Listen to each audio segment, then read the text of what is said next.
എല്ലാ ദിവസവും teacher class റൂമിൽ ചെന്ന് കഥ പറയുകയാണെങ്കിൽ എന്ത് രസമായിരിക്കും ആ ക്ലാസ് മുറി. ആ കുട്ടികളുടെ അവസ്ഥ നിങ്ങൾ ഒരു വർഷം 150 200 കഥ കേൾക്കുന്നൊരു കുട്ടി, ആ കുട്ടിക്ക് ഉണ്ടാകുന്ന ട്രാൻസ്ഫോർമേഷൻ വളരെയില്ല. കാരണം കുട്ടികൾ കുറേ അയാളുടെ കാഴ്ചപ്പാട് കുറേ മാറും, അയാളുടെ ചിന്ത മാറും. കാരണം 150 200 ലോകമാണ് ആ കുട്ടി ആ കഥയിലൂടെ കാണുന്നത്.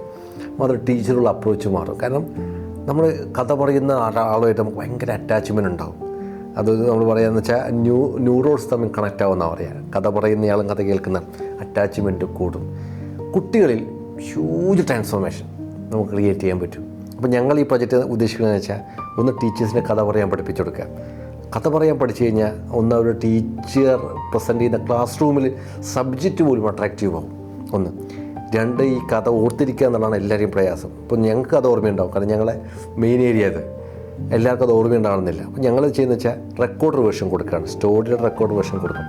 അപ്പോൾ ഒരു വർഷം വരെ ഇതൊക്കെ ഉപയോഗിക്കുക. ആ ആപ്പ് വഴി ആക്സസ് കൊടുക്കും. അപ്പോൾ ഒരു വർഷം വരെ ഈ കഥ കേട്ടുകൊണ്ടിരിക്കാൻ പറ്റും. ഓരോ ദിവസവും ഓരോ കഥ കേട്ടിട്ട് തൻ്റെ കുട്ടിക്ക് പറഞ്ഞു കൊടുക്കുന്ന കൾച്ചർ ബിൽഡ് ചെയ്യാൻ പറ്റിയാൽ തന്നെ ഹ്യൂജ് ട്രാൻസ്ഫോർമേഷൻ നമുക്ക് ക്ലാസ് റൂമിലും സ്കൂളിലും ക്രിയേറ്റ് ചെയ്യാൻ പറ്റും.